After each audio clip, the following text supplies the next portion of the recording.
Hi folks, welcome to Edge Parts and Performance Methanol Madness. Well, we've done it. We've had opening night at Ruapuna Speedway and it was fantastic. It was drama filled, plenty of good racing and lots of crowd at the track. Welcome to the show, AJ. What was your thoughts on the weekend of racing? Oh, it was great being back out there, wasn't it? You know, as you say, perfect weather, big crowd and big fields too. Yeah, and joining the show again, of course, is Louise Smith. She's our TQ and quarter midget expert. What did you think of the racing there, Louise? It was a perfect start to the season in my opinion, but for me personally, the best part of the night was the heat race between Liam Macubre and Nathan Wilkie. They definitely know how to put on a show. Yeah, that was stunning and great to see Nathan Wilkie with that new power plant really performing well in the midgets, and that gives us 3 or 4 good heavyweight drivers in that class.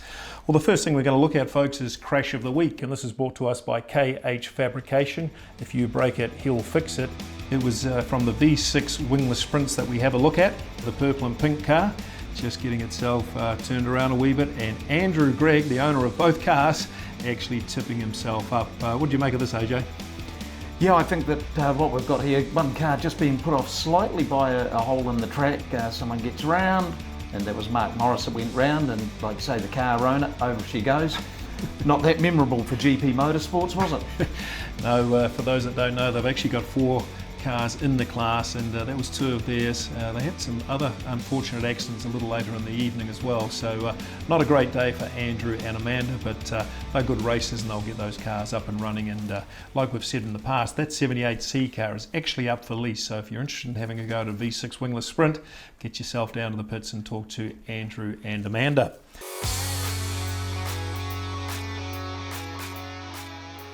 Okay, time to review the racing at Ruapuna in the weekend, and man, there was some great racing. The first class we'll look at is the quarter midgets, and there was a good field of those, AJ. Yeah, there was. Big field. So impressed with Jack Brownlees. He's picked up where he left off, and this kid is just so professional, isn't he? The Thompson boys from Greymouth, they were good. Yeah, they were. Louise, what was some of the standouts for you in the quarter midgets? I mean, for a kid that nearly wasn't even going to make it out this season, Brodie Morris has certainly started off his season with a bang. He was very consistent in the first heat race, running second, and that was very impressive. Yeah, good to see Brodie making his way through the quarter midget class. That's great. And look at Jack Brownlees. He's a real professional, isn't he? Celebrating to the crowd, and a bit of fireworks down at Ruapuna. That was great to see. And we did actually get a few words off Jack. I couldn't do it without all my sponsors, and especially Access Man up in the box and everyone. And thanks to everyone who came out today, and my nanny, she came out to watch me, so it's pretty nice for her. So thank you to everyone. So Jack Brownlee saying thanks to his grandmother. What a great wee moment that was. Next class we'll look at is the TQs, and 26 TQs here, AJ. What a big field that was. Yeah, it was a really good field, wasn't it? And plenty of action. To me, the highlight of the night with the TQs was actually putting them into the 2 groups in the qualifying races. Some people didn't like the idea, but you know what? Winning becomes a habit, and what more encouragement can some of those drivers from the B group get than seeing their name in the results, the likes of John Schuster, Ethan Smith, Jess Morris, yep. Mike Bell. You know, they're the guys that really benefited from that, and that would be the greatest encouragement that they could ever get. Yeah, of course, Jeremy Webb took out the feature race there. He was fairly dominant. We were hoping that Ricky Brett might give him a wee fright, and Ben Morgan as well. And they did appear in the earlier races, the heat races. And there was a battle between Tyler Warnock and Ben Morgan. This was a great wee battle, AJ. Yeah, it was. Tyler Warnock, you know, if he didn't have bad luck, he'd have no luck sometimes. But he's one that can certainly get up and boogie with those TQs. And going around Ben Morgan, well, that doesn't happen too often, does it? No, Ben just got tied up with Logan Scammell there for a moment. Tyler took his chance and put a pass on him, but it was Ben Morgan who eventually got past him again, only to turn himself around and take both the drivers out. So that was 2 of our heavyweight drivers taken out of the feature race. We expect plenty of good racing with those guys again. I think Ben Morgan was the fastest Jeremy Webb driver, if that makes sense. He was lapping pretty well. Ethan Smith had a maiden feature win. It was great to see Ethan racing in the, I suppose you'd call it the B grade, HA, but this was a great win for him. It was. What a way to start his career. That good heat race in the B team or B grade, And yeah, Ethan, a lot of talent there. Yeah, and Johnny Schuster was chasing him down there. Johnny also won a heat, and that was a great night for both of them. Louise, what were the thoughts on the SN Racing team when Ethan took out his win? It was not a result that we expected so quickly, to be honest. But I mean, we set a few goals at the start of the season. We just didn't expect to smash them all in one night. So we'll have to reset back at the drawing board and see what we can do next time. Yeah, he looked like a real pro driving that TQ, and great to see Ethan take out his maiden victory. I think he's just 16 years old, and that's all good for the future of TQ racing. Next class we'll look at is the V6 wingless sprints, and just a small field in the feature. They had a few withdrawals during the night. It was Andrew Marker that eventually took out the feature race. Andrew also got the fastest lap for the night. I think he lapped at about a 16.3, which is pretty quick for the V6 wingless sprints. Good to see Andrew Marker continuing with his good form from last year. Yeah, he's good, isn't he? And just very, very smooth. Perhaps for me, the highlight was old Shooter Hawkins getting out there, not afraid to use the bumper, not afraid to move other cars over with the tyres, and Shooter living up to the reputation that he deserves. Yeah, Shooter is a real character at Ruapuna Speedway, and if you weren't there on Saturday night, he was bumping and grinding his car right through the field, and certainly was dropping in some kamikaze moves on the corners. One of the real characters of V6 wingless sprint racing, even if he upsets a few other drivers. Good to see Victory Lane being used, and Brendan Daly caught up with Andrew after his race. Well, yeah, got stitched up, but I've had a lot of fun. So big thanks to the Gemmett family for everything they've done. So hopefully we can get them a few more of these. So the modified sprints was another highlight class, and it was Craig Cox that took out the feature race eventually. He's a great performer, isn't he, AJ? Yeah, he is, and Coxie's one of those guys, if he gets his nose into fresh air, you're just not going to pull the guy back. Courtney Jones was outstanding as usual. Good lap times by Courtney, 14.6, 14.7. She was the only real challenger to Coxie. Liam Astle, the young buck there, or rookie driver, he was lapping pretty well, 15.1, but just at the back of the field there, just getting used to the pace of racing at Ruapuna on Saturday nights. So Craig Cox did take out that feature, and we did catch up with him for just a few words. Yeah, no, it feels good. There's been plenty of late nights in the garage getting it ready.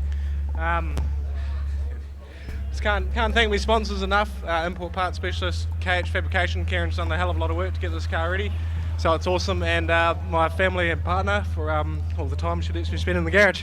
So great to see the import parts modified sprint of Craig Cox actually enjoying his win at Victory Lane. And the next class, AJ, was the midgets. What did you make of that? Yeah, really good, wasn't it? And boy, they really turned up the wick, didn't they? Just a lot of action. That feature race was a barn burner.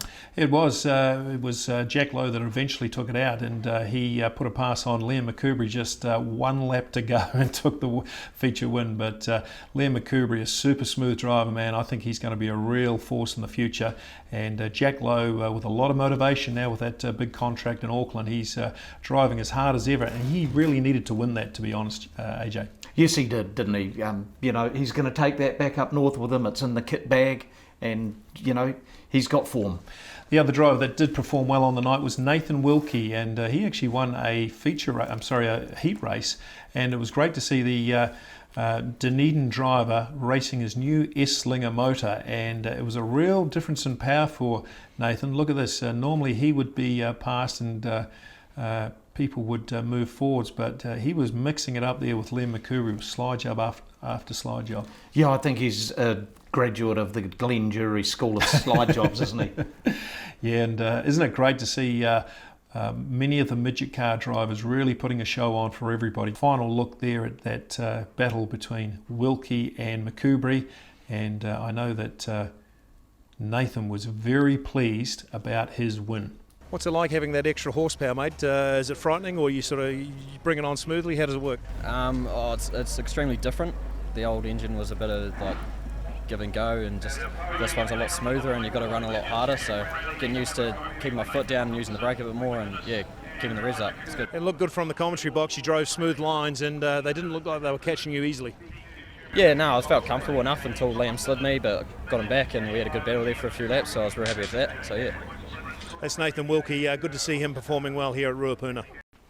Well, how good is it to see Nathan Wilkie taking out a heat race at Ruapuna? And Louise, that was your highlight from the weekend. What did you make of that race? I thought it was a fantastic race. I mean, if Nathan can keep up the slide jobs like that, then he's definitely going to be a force for the future. How good is it to see Nathan Wilkie taking on the big boys at Ruapuna? Oh, it was great. Gets into the slide job stuff and so on, and they deserve everything they get. They put in the hard yards towing up from Dunedin, and yeah, good on them. The other driver we caught up with after the race was Liam McCoubry. Liam, pretty interesting night for you. Got the first heat won, and how did it feel to be out there? Yeah, it was awesome. It was nearly the perfect night. Really fast right from the get-go. We've got great car speed. It's just stings a bit, that feature, to lead 14 laps and to lose on the last lap like that. It sucks, but we'll look at the tape, learn from it, and move forward. But I'm really stoked with our car speed. It's just hard when you're leading. You don't know really where to run, and Jack's a smart enough guy that he can sort of see where I was sort of lacking, and he came on real strong at the end there. So we've got stuff to work on, but yeah, pretty happy. Well, the last driver we caught up with after the race was Jack Lowe, and he was very pleased about the win. Well, Jack, you returned to Ruapuna Speedway in your old car. It took you a couple of races to get sorted out, but that feature race, man, you put it all together.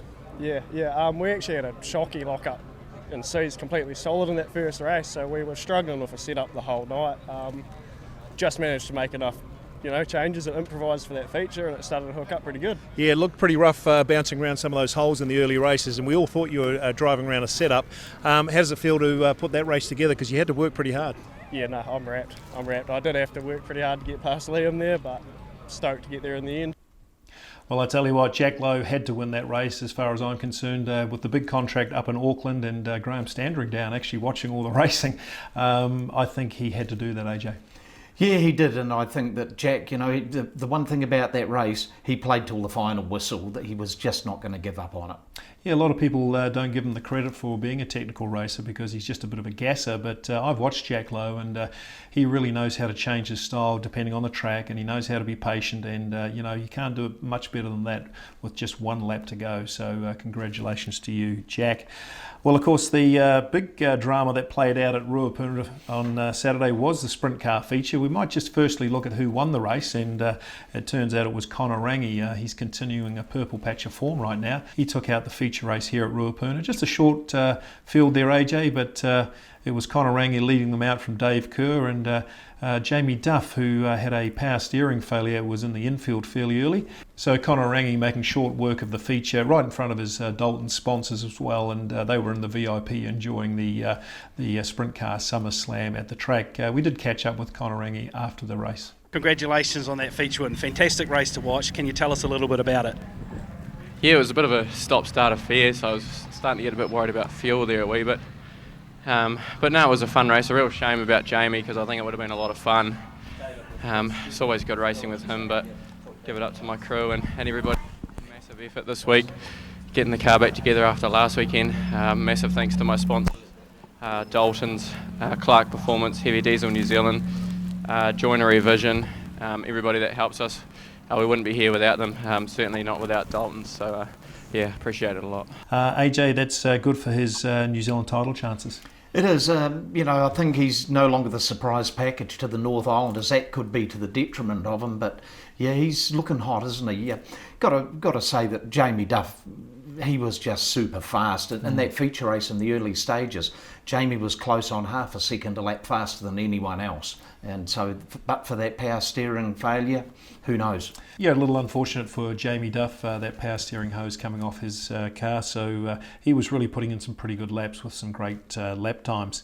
Well, folks, if you were there on Saturday night, you knew all the drama that was playing out. We had the sprint car feature race playing, and it all kicked off after Jamie Duff had left to the infield, and we got a restart, and have a look what happens here. We've got Jaden Dodge on the outside coming down on Caleb Bourne. That puts Caleb's car into a pirouette.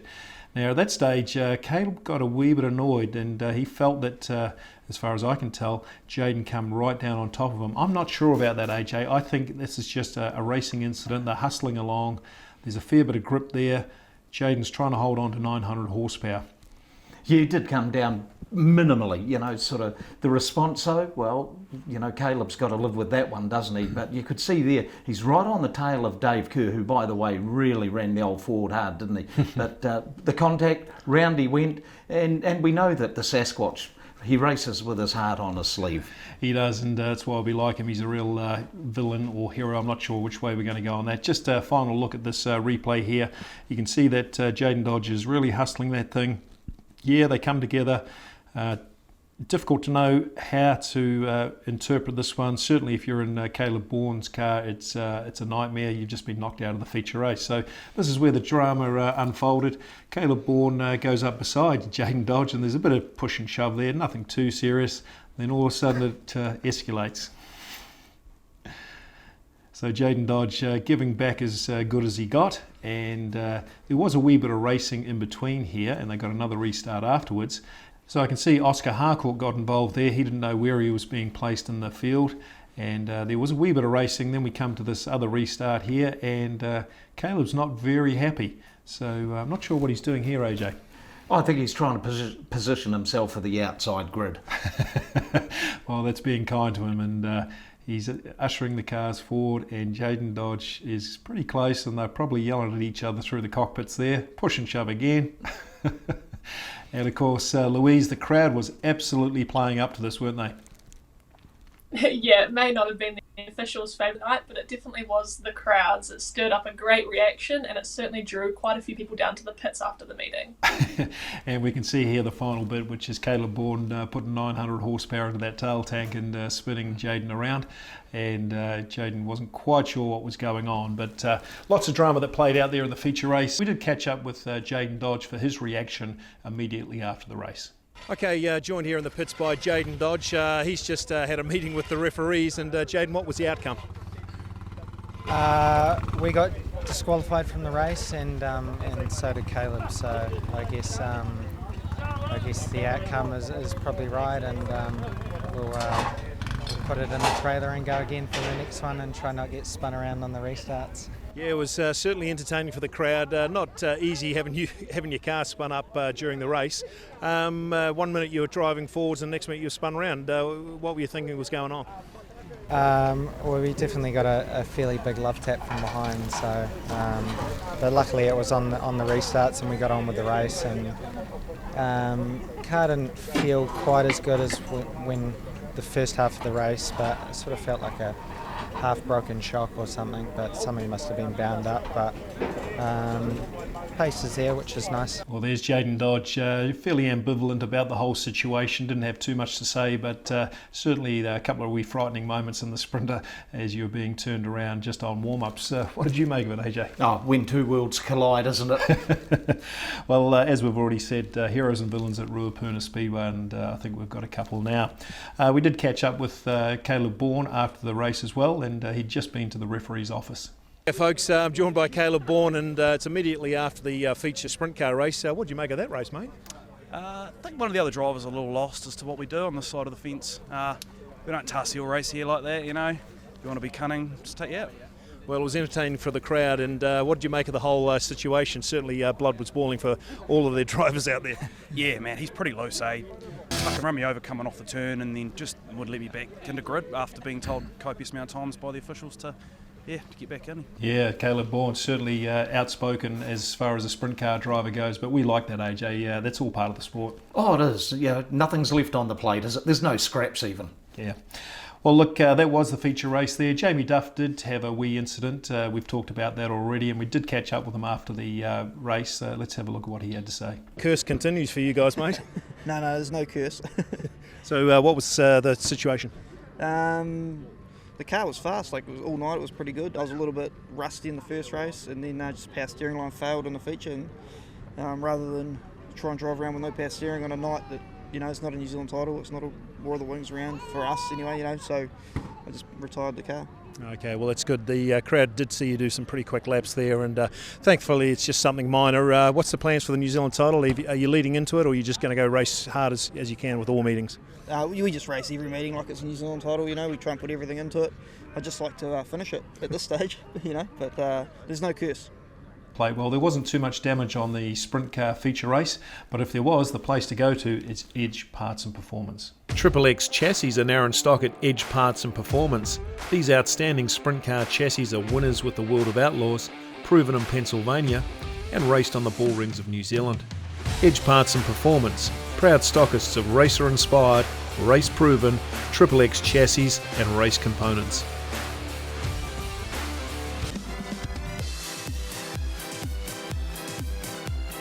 Carnival rides are booked and the fireworks are ready for Ruapuna Speedway's Carnival Fireworks Night, brought to you by Concut. This is a fantastic night for the family with plenty of racing action and entertainment around the track. You can expect lolly scrambles, circus performers, carnival rides and a stunning fireworks show later in the evening. The Racecourse Hotel and Motor Lodge Ruapuna Speedway Carnival Fireworks Night. Don't miss out on this one. The gates open at 4:30 and the dirt starts flying at 6. Well, it's a real feature at Ruapuna Speedway Carnival Fireworks Night, actually award-winning, so if you want to be part of that, get yourself down to the track on the 19th of November.